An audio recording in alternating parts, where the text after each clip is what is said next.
Cumprimento a todos com a graça e a paz de nosso Senhor. Se você recebe, diga amém. Estamos recebendo os visitantes aqui nesta noite, são todos muito bem-vindos.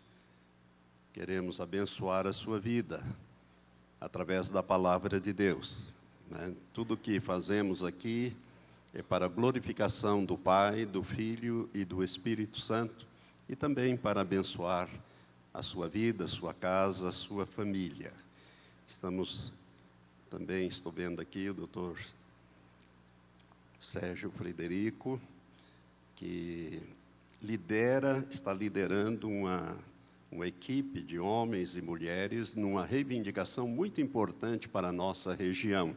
Estiveram com o governador do estado, com pessoas influentes no nosso estado, reivindicando a duplicação da PR-323, em nome da nossa região, né? Então, que é essa estrada que liga Maringá até Guaíra.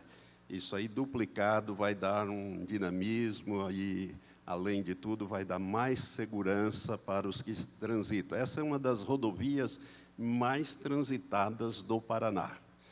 E nós oramos, quero dizer, o doutor Sérgio, a sua comitiva, esse grupo de homens, empresários, homens políticos da nossa cidade, da nossa região, que nós oramos, como o pastor Matias falou agora, nós oramos todos os dias por este assunto aqui na igreja, na viração da tarde, entre 11h30 e meio-dia e meia, os pastores e obreiras estão orando pela prosperidade da nossa região e especificamente pela duplicação dessa PR-323. Eu creio que está chegando a hora, né, se Jesus não voltar logo, vai dar tempo para duplicá-la e fazer uma boa rodovia.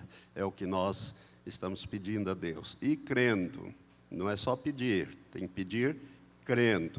Então, nós vamos ter. Se creres, disse Jesus, verás a glória de Deus, né, no caso, se manifestar nesse projeto muito importante para a nossa região, e ele está liderando essa equipe de homens e mulheres daqui, da sociedade.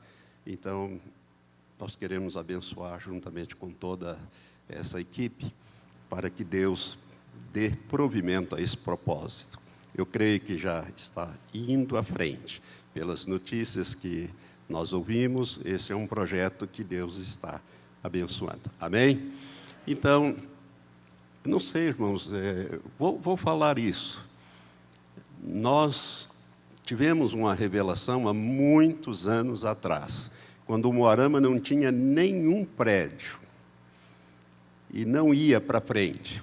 O Senhor mostrou, nos revelou, posso até dizer através da vida da esposa do pastor Matias, obreira Anne, deu a ela uma visão e nós entendemos a visão, e a partir dali nós começamos a fazer orações e batalhas espirituais pelo progresso dessa cidade, desta região. E a coisa deslanchou, né? Hoje o Moarama é um polo regional do noroeste do estado do Paraná, e nós cremos que esta cidade, Deus tem propósitos com ela e com as pessoas que habitam nesta região. Amém?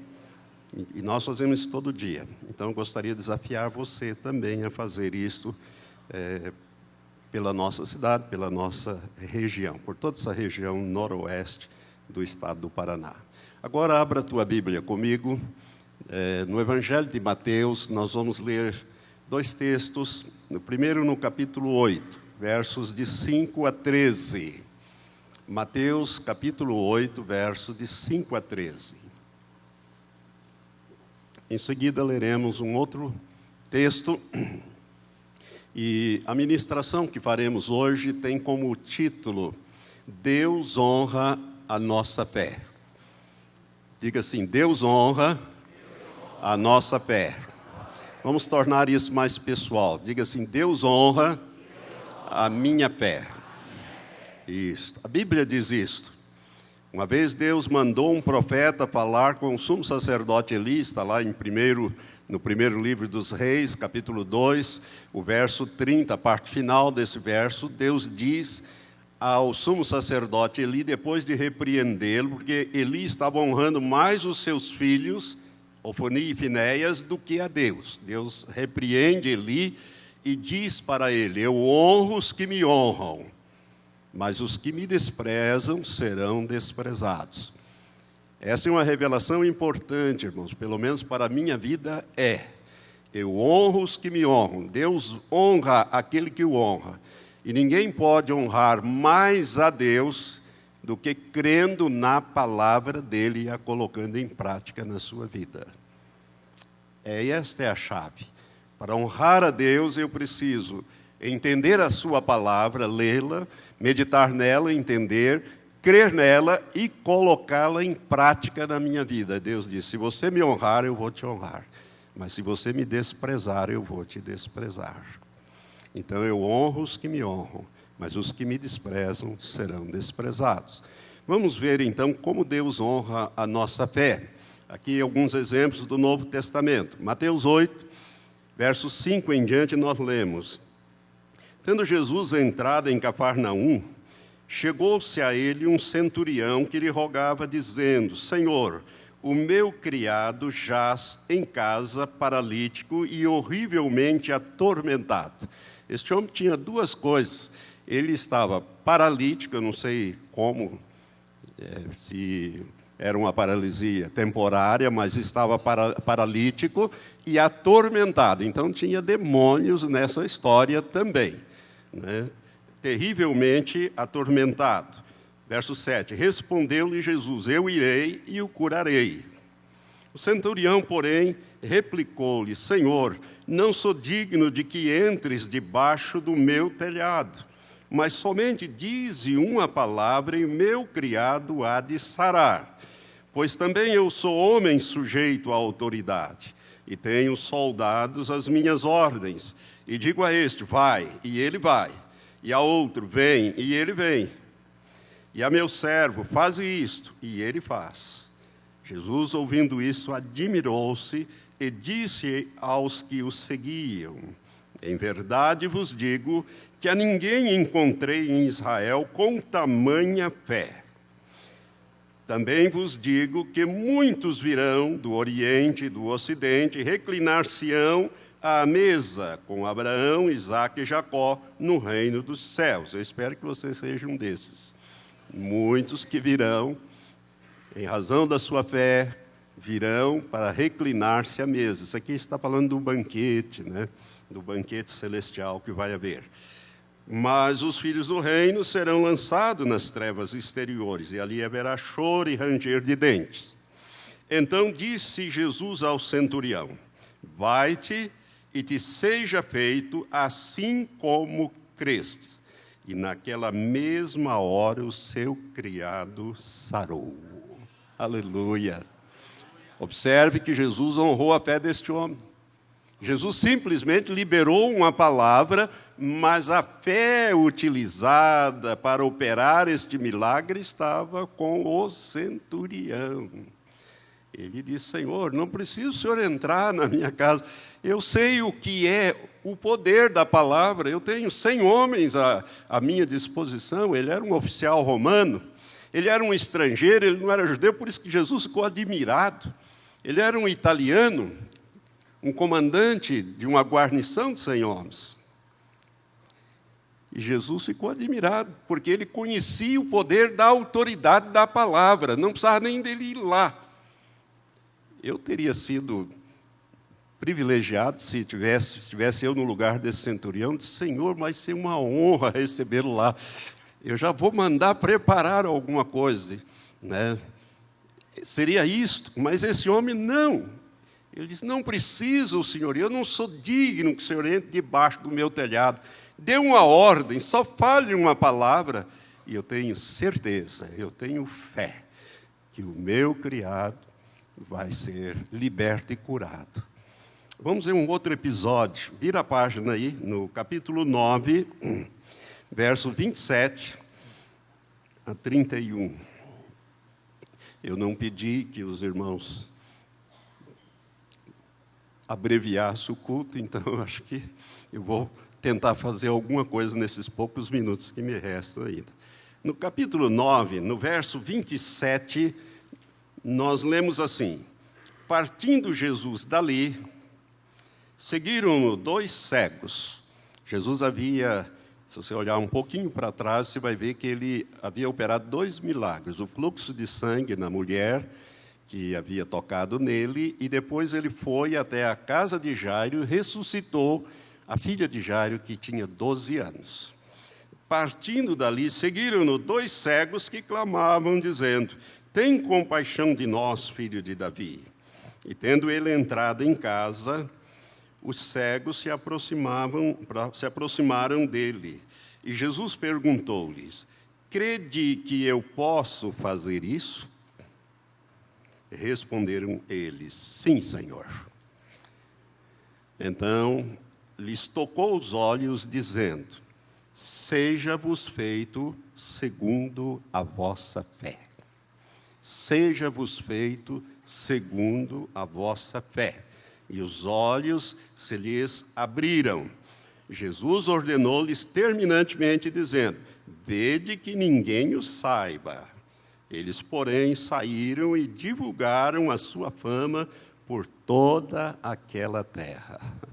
Aleluia. Jesus usava muita psicologia. Ele dizia: olha, não conta para ninguém.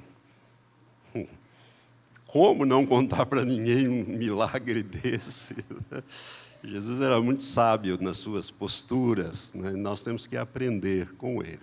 Mas o importante aqui é que você observe que aqueles cegos clamavam, eles viram coisas, ou melhor, viram não, eles eram cegos, eles ouviram as coisas, os relatos. Então a fé deles foi crescendo. Eles identificaram em Jesus a messianidade, é o Messias. E está escrito que o Messias vai curar os cegos, os aleijados, os coxos, vai fazer milagres. Então, Jesus, filho de Davi, tem compaixão de nós. Só o fato de eles chamarem Jesus de filho de Davi já identifica que eles o identificaram a Jesus como o Messias. E quando Jesus pergunta para ele: vocês creem que eu posso fazer isso? Eles: nós cremos. É interessante que Jesus não tocou neles, não usou a fé de Jesus. Jesus não operou o milagre como nós pensávamos ou pensaríamos que ele iria fazer. Ao contrário, ele disse: então, já que vocês creem, então seja feito conforme vocês estão crendo, ou conforme a vossa fé. Esses 2 textos mostram claramente que o Senhor honra a nossa fé. E toda vez que nós exercemos fé, irmãos, nós honramos a Deus. Lembre-se do que ele disse. Em 1 Samuel, capítulo 2, verso 30. Eu honro os que me honram. Eu honro os que me honram. Então você precisa, e nós temos batido nisso desde o começo deste ano, ler a Bíblia todos os dias, se alimentar dela, pegar a palavra, colocá-la na sua mente, porque uma vez entrando na sua mente, só entra pela mente, né, pelos olhos, a mente, ela vai no seu homem interior, que é o seu espírito, que a Bíblia chama de coração, no seu espírito, no seu homem interior, e ali ela vai gerar fé. Na medida em que você vai lendo, você vai vivendo aquelas maravilhas, ou parece que aquilo vem, o Espírito Santo começa a testificar e usar aquela palavra, e aí você, com aquela palavra que entrou pelos seus olhos, pela sua mente, que foi no seu espírito, você libera a palavra da fé. E quando você fala a palavra da fé, um milagre vai acontecer. Lembre-se que eu ministrei alguns dias atrás, algumas quintas-feiras atrás, sobre Jesus ensina sobre a fé, lá em Marcos 11, a partir do verso 12, principalmente o verso 23, quando Jesus diz: qualquer que disser a este monte, ergue-te e lança-te no mar, e não duvidar no seu coração, que é o seu espírito, mas crer no seu coração, no seu espírito, que se fará assim como ele está falando, assim lhe será feito. Amém? É por isso que Jesus falou com a árvore, falou com o vento, ele falou com os defuntos. Ele tinha acabado, aqui no caso a menina estava morta, né? No relato acima, tinha morrido. As pessoas já estavam até planteando. No caso de Lázaro, fazia 4 dias, estava sepultada, a irmã mais velha disse, não, Senhor, não vamos remover a pedra não, porque ele está cheirando mal. Jesus chama a atenção dela. Diz, mas espera aí, eu te falei agora há pouco que eu sou a ressurreição e a vida. Eu vou provar isso. E provou, 20, 30 minutos depois, Jesus provou o que ele havia dito a Marta, lá no episódio de João. Então, irmãos, nós vamos dar uns passos a mais nesses poucos minutos e meditar um pouco mais na palavra de Deus. Vamos compreender o que não é fé. O que não é fé. E nós estamos ensinando sobre a fé.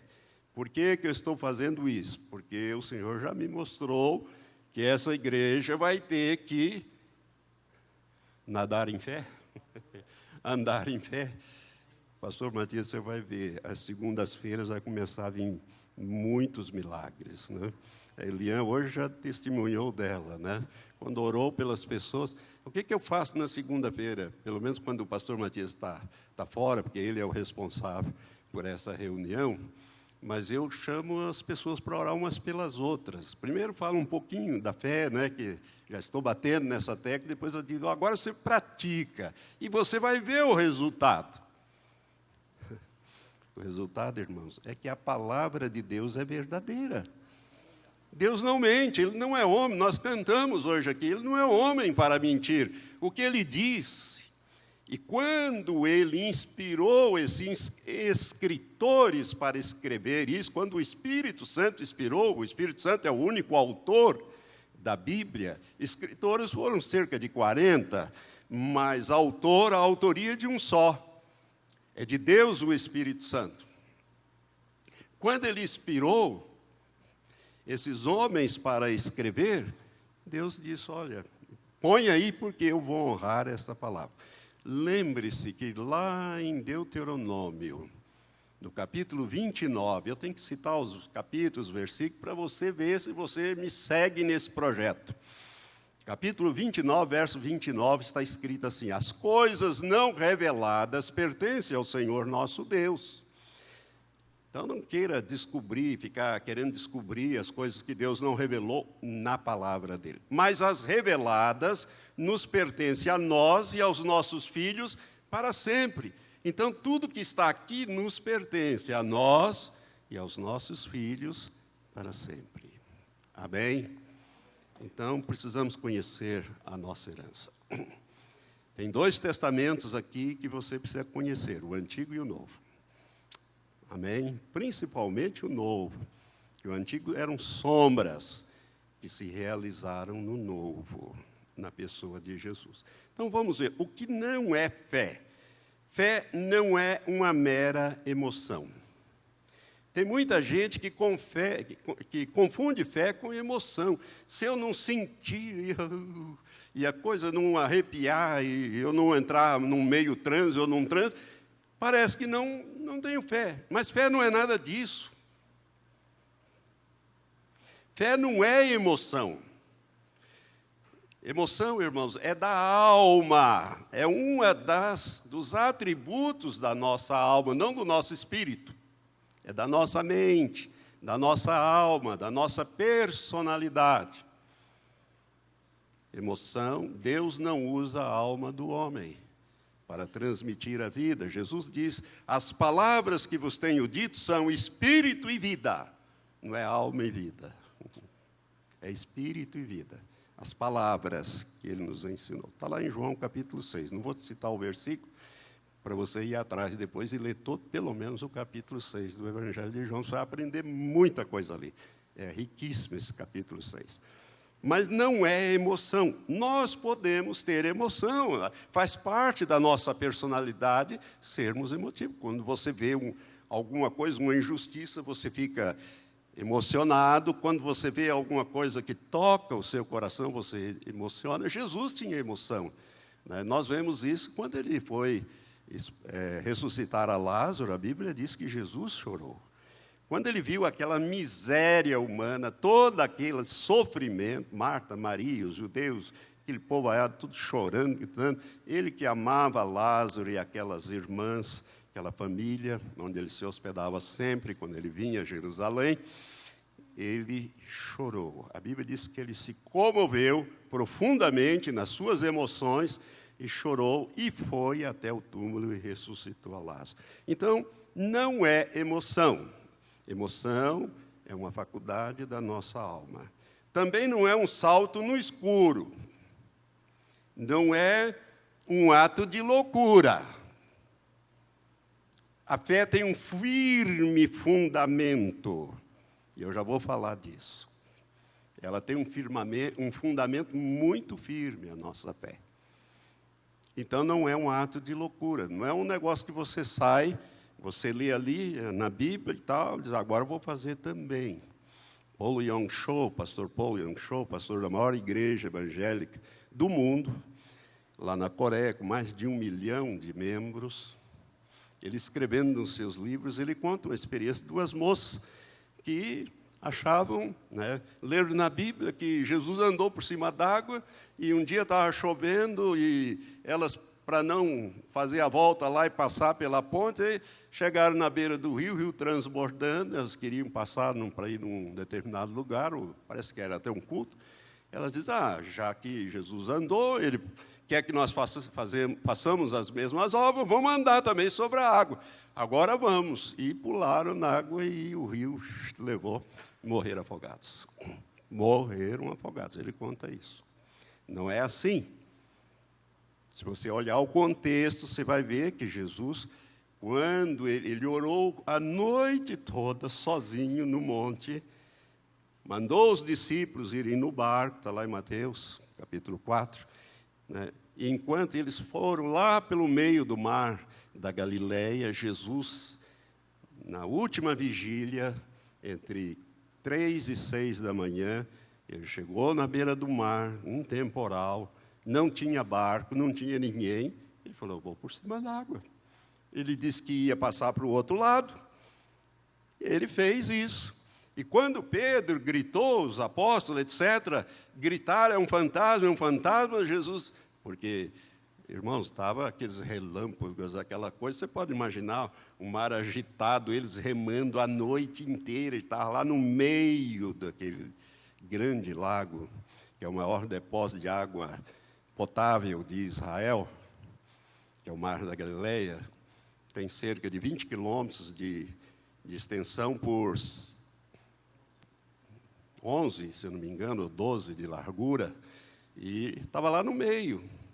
E aquele agito todo, e aquela tempestade, Jesus por cima d'água, Pedro deve ter reconhecido a voz de Jesus e disse, Senhor, se é o Senhor mesmo, manda que eu vá ter contigo, mas por cima d'água.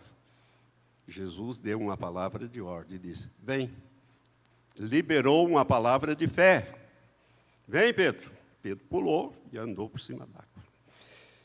Então, estou querendo mostrar para você que a fé, ela não é uma coisa emocional, ela é racional.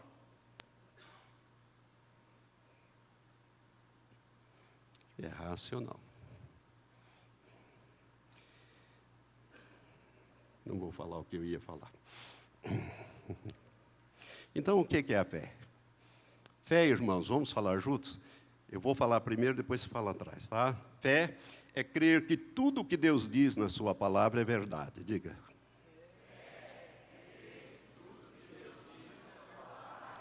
E que Ele agirá de acordo com a sua palavra. Então, fé, ela está fundamentada em quê? A nossa fé? Na palavra de Deus. Por isso que Hebreus, que fala sobre a galeria dos heróis da fé, começa definindo fé. E diz, ora, a fé é o firme fundamento das coisas que se esperam e a prova das coisas que não se veem. É isso que está lá no primeiro versículo de Hebreus. É o firme fundamento, ou seja, é a certeza, é a substância das coisas que se esperam, é a prova. Nós podemos trocar essa palavra também por evidência, convicção das coisas que não se veem. Porque se você quiser andar por vista, isso não é fé, é incredulidade, é o contrário. Ah, se eu não ver, eu não vou crer. Então você é igualzinho Tomé, que foi repreendido por Jesus. Você precisa ver para crer. Então isto é uma demonstração de quê? De incredulidade. Porque depois que você viu, você não precisa de mais de fé.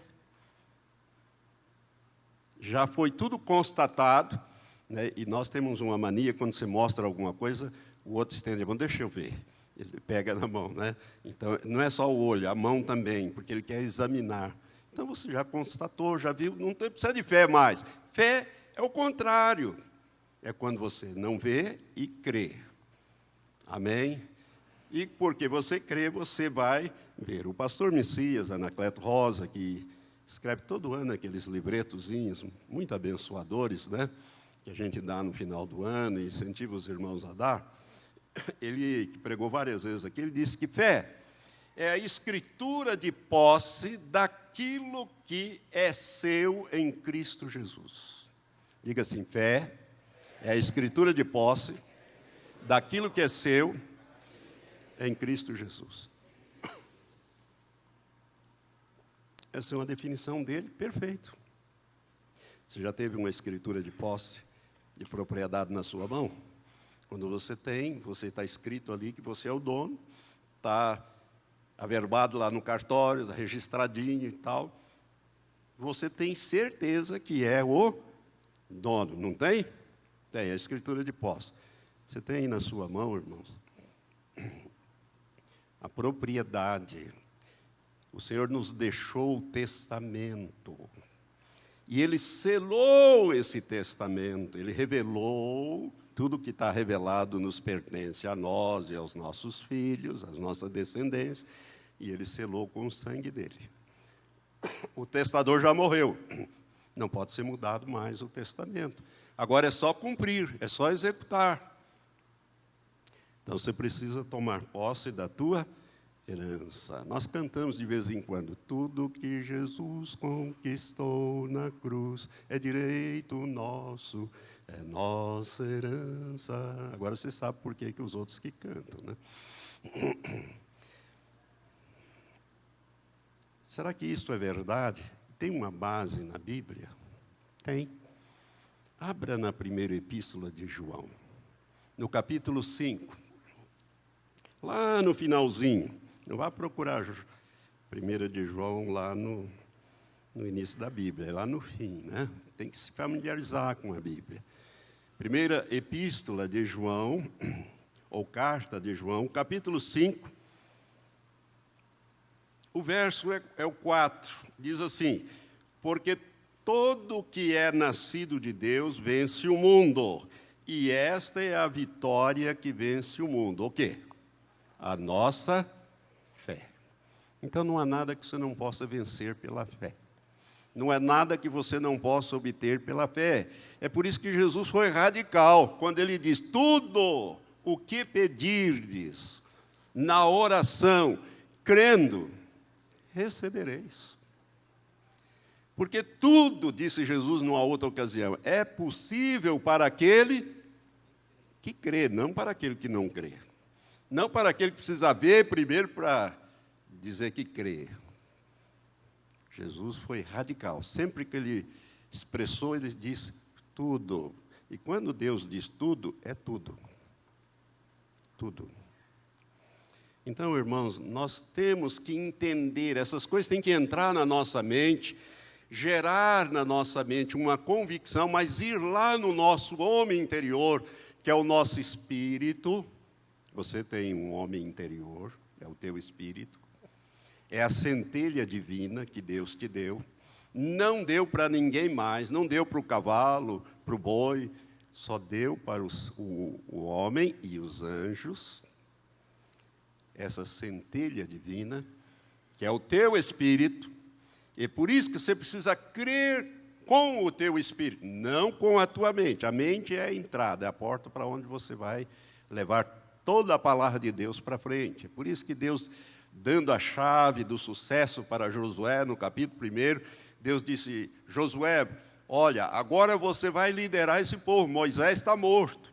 Eu escolhi vocês, escolhi você. E tem mais uma coisa, Josué, aonde você puser o teu pé, ou a planta do teu pé, eu vou dar para os filhos de Israel. A terra é minha. Eu vou dar para os filhos de Israel. Ninguém vai poder te resistir todos os dias da tua vida. Deus falou isso com Josué. Irmão, que palavra, que promessa. Mas hoje mesmo, minha filha, a obreira Samanta, diz, né, que ali com o povo de Israel houve um problema grave. Eles tinham grandes promessas. E Hebreus capítulo 4, 5, ali, fala exatamente disso. Faltou fé para aquele povo. Tinha as promessas, mas não acreditaram, pereceram no deserto. Meu irmão, olha bem para este exemplo.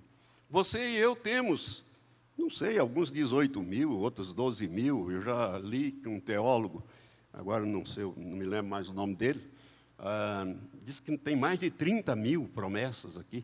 Mas não vai valer nada, nem para você, nem para mim, se nós não tivermos fé. Não funciona. Sem fé não vai para frente. E aquele povo foi reprovado, pereceu no deserto, porque faltou-lhes a fé, conforme o autor da carta aos Hebreus, tratando desse episódio na vida do povo de Israel, nos deixa bem claro, inspirado pelo Espírito Santo. Eu vou parar aqui porque cheguei na metade do que eu pretendia falar. Numa outra ministração, que não vai ser quinta-feira, acho que vai ter que ser, né? Na próxima. Não tem, ele vai pregar esse final de semana, né? Isso. Então, na próxima quinta-feira, eu vou continuar esta palavra, que tem como título: Deus honra a nossa fé. Tudo isso que eu estou falando, irmão, é para gerar fé em você. A fé vem pelo ouvir, e o ouvir o que a palavra de Deus diz. Não é o que eu estou falando, é a palavra de Deus. Eu não estou afirmando nada sem citar a fonte da palavra de Deus. Se você prestou atenção, tudo que eu falei aqui agora, nessa ministração, estou sempre citando, e se você quiser, é só abrir a sua Bíblia e conferir lá, como faziam os bereanos na antiguidade. Por isso eles foram chamados de nobres por Deus.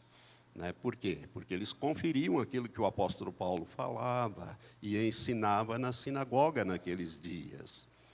Paulo não tinha essa riqueza que nós temos hoje, o Novo Testamento, né? Paulo, não obstante, ele conhecia as revelações, porque ele recebeu do próprio Senhor, mas ele usava o Antigo Testamento para mostrar que essas promessas lá do Antigo Testamento estavam se cumprindo sobre a nossa vida. Então é muito importante você crescer em fé, porque pela fé você pode andar por cima d'água, literalmente. Ah, pastor, mas será? Com o será você não vai andar por cima d'água. Jesus era um homem que tinha pelo menos uns 80 quilos. Sei lá. Como eu vi uma vez Jesus, eu imagino que tem 80 quilos. Pedro devia ter uns 90, e os dois andaram, contrariando as leis da física. Andaram por cima d'água. E Pedro ia até muito bem. Mas quando ele tirou os olhos de Jesus e olhou para o vento, para as tempestades, aquilo que estava acontecendo, Pedro, com a sua mente, disse: tem alguma coisa errada, eu devia estar afundando e não aqui por cima. Imediatamente ele afundou. E quando ele afundou, ele gritou, Senhor, salva-me. Jesus deve ter dado uns passos para frente, pego na mão dele, puxado ele para cima. Jesus devia ser um homem forte. Puxou Pedro para cima, né? E com a ajuda do anjo, vai embora. Puxou Pedro para cima, botou em cima novamente e disse, homem de pouca fé, por que duvidaste? Irmãos, se você prestar atenção, a fé está em tudo. Ela é o combustível que nos faz mover. Então, como nós estamos entrando num tempo extraordinário, e é extraordinário mesmo, extraordinário. Nós vamos sair do tempo ordinário e vamos entrar num tempo extraordinário. O povo de Deus vai ter que viver pela fé. Em fé, pela fé, executando a fé. Por isso, nós estamos ensinando com uma certa profundidade e incentivando você a exercer a fé. Fé faz o milagre acontecer. Faz o milagre acontecer. Deus é Deus do sobrenatural. Deus não é do natural, Ele é sobrenatural. Ele cria, criou, cria e continua criando pelo poder da sua palavra. Irmãos, eu ensinei aqui em quintas-feiras, 6 quintas-feiras, sobre o poder da palavra, uns anos atrás. Há um milagre na sua boca. Eu gosto da expressão do Jorge Tadeu, pastor Jorge Tadeu, português. Ele dizia, há um milagre na tua boca, irmão. Há poder naquilo que nós falamos. Por isso que Deus disse a Josué, não se aparte da tua boca o livro desta lei. E ele só tinha os 5 primeiros. Antes, medita nele de dia e de noite, Josué. Foi o próprio Deus que falou isso para Josué.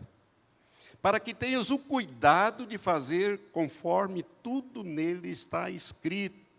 E então serás bem-sucedido e prosperarás no teu caminho. Não vai nem para lá, nem para cá, nem para... Não invente, Josué. Siga a minha palavra, como ela está escrita. Por isso que a Bíblia diz, né, no Salmo, que Salmo mesmo, lâmpada para os meus pés é a tua palavra e luz para o meu caminho. Que Salmo é esse? 100 e o versículo? 105. Nós temos gente afiada aí. Mas a grande maioria não estava sabendo onde é que está. Salmo 119, verso 105. Lâmpada para os meus pés é a tua palavra, e é luz também para eu caminhar com segurança. Amém? Como chegou o nosso tempo, nós queremos agora praticar. Então, tudo que nós falamos aqui, nós vamos pôr em prática aqui. Os pastores obreiros vão ficar aqui na frente para ministrar àqueles que precisam. Se você não tem necessidade, mas está cheio de fé, você vai receber essa oração final e dar um abraço em quem está perto, um cumprimento e vai debaixo da proteção do Senhor para sua casa, cheio de fé e continua. A fé ela é alimentada pela palavra de Deus.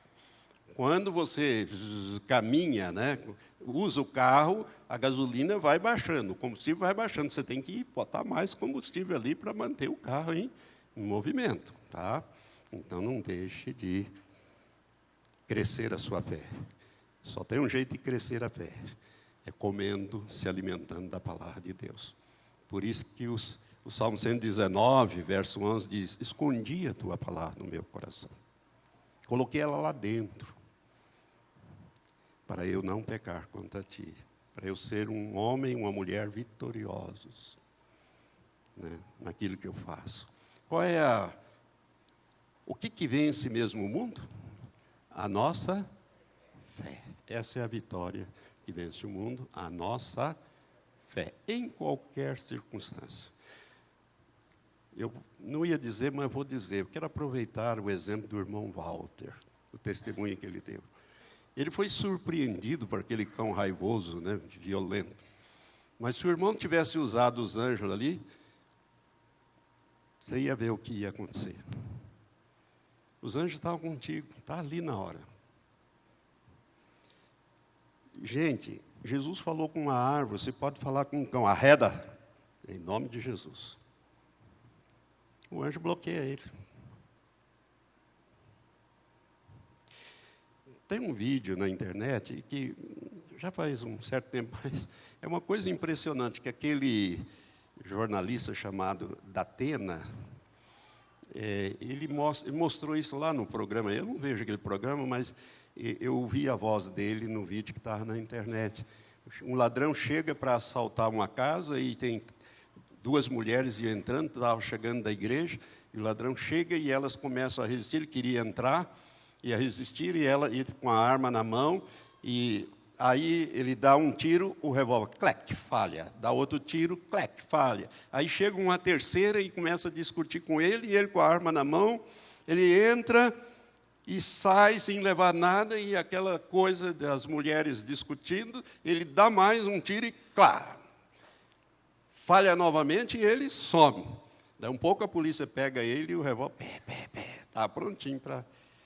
As balas estavam todas lá. O que é isso? Eu não sei o que elas falaram, porque as câmeras só pegam o movimento, né, uma câmera fixa. Não sei quantos viram esse vídeo aqui. Eu vi esse vídeo e achei maravilhoso. Muita gente viu. Então, irmãos, os anjos de Deus, às vezes nós somos surpreendidos, principalmente numa situação dessa, né? Um assalto, sempre nós somos pegos de surpresa, não está esperando. Mas você pode usar o nome de Jesus. Invoca-me no dia da angústia e eu vou te livrar. Se você tiver calma suficiente em usar o nome de Jesus, na hora que aquele cachorro vem, anjo, pega ele. Você tem anjo à tua disposição. Use-os. E você depois vai testemunhar a manifestação do poder de Deus na sua vida. Amém? Às vezes nós somos tão surpreendidos e a gente fica só no racional, né? Há muitos anos atrás, por isso que nós temos diáconos lá na rua, estacionamento, mas há muitos anos atrás, nós não tínhamos ainda. Uma senhora veio com uma caminhoneta novinha, que o marido tinha tirado, não tinha nem placa ainda. E ela veio no culto, e quando ela terminou o culto, nós tínhamos terminado o culto, e ela saiu, tinham levado a caminhoneta dela. E ela ficou desesperada, voltou. Acho que o pastor Matias se lembra desse fato, né? Desesperada, disse, o meu marido não queria que eu viesse com a caminhonete, não está nem no seguro, ele tirou hoje. Daquelas, acho que era uma Pampa, se eu não me engano. Isso faz muito tempo, né? E aí disseram, não, nós vamos orar agora. Nós estávamos falando sobre anjos. Falei, está na hora de botar os anjos em ação, né? Ministramos e mandamos que os anjos bloqueassem, não deixassem ir para o Paraguai, mas que ela fosse recuperada. Irmãos, era mais ou menos 1h10, quase 10 horas da noite, e eu ainda fiz um pedido. Senhor, que esta caminhonete seja entregue a esta família até a meia-noite de hoje. Adivinha o que aconteceu? Os policiais resolveram fazer uma batida ali perto de Francisco Alves, e quando o bandido viu a polícia, ele parou o carro e caiu no mato. E a polícia em cima, e pá, né? E daí, quando foi 11h30, ela chegou, falou para o marido ficou muito nervoso. Quando foi 11h30, a polícia ligou. É o fulano de tal, seu fulano de tal? O senhor pode vir pegar a sua caminhoneta aqui na polícia, porque ela está aqui. Não aconteceu nada com ela, está aqui. Né, você traz mais isso, mais aquilo e tal, venha, pode vir amanhã se quiser, está aqui. Eu glorifico a Deus, porque são coisas que aconteceram aqui, né? Os mais antigos se lembram disso. E não foi uma vez só, foi mais de uma vez. Então, irmãos, a palavra de Deus é verdadeira. E eu vou falar no próxima quinta-feira, qual é a garantia disso tudo que nós estamos ensinando, que a coisa funciona? A imutabilidade de Deus. A imutabilidade de Deus. Deus não muda e Deus não varia. Nem sombra de variação existe nele, conforme diz Tiago, capítulo 1, verso 17. Não há nem sequer sombra de variação. Então, o que Deus falou está sacramentado. Eu exerço fé e Ele honra a minha fé. E vai honrar a sua também. Amém?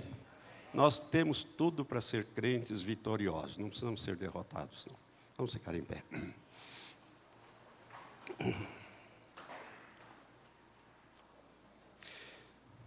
Levanta as suas mãos aos céus. Pai, eu te louvo pela tua palavra, porque ela é sempre, Senhor, viva e eficaz. Muito obrigado, meu Deus, por essas revelações, pela tua palavra num todo, Senhor. Ela é a nossa herança, ela nos pertence aos nossos filhos, aos nossos descendentes. Ó Pai, pertenceu lá no passado ao teu povo, que não soube tirar proveito muitas vezes, como até hoje. Mas aqueles, ó Pai, que creem no teu nome, que têm uma aliança com o Senhor, que honra ao Senhor de todo o coração. Pai, o Senhor tem prazer e alegria em honrar a tua palavra na nossa vida. Muito obrigado, meu Deus, por esses ensinos que edificam, fortalecem a nossa fé, faz ela crescer, ganhar estatura. Pai, nós queremos agora que vamos encerrando este momento de culto, de estudo da palavra, colocá-la em prática na vida dos nossos irmãos e na nossa vida. Por isso, Senhor, que esta seja uma noite de realizações do Senhor através das nossas vidas, para a glória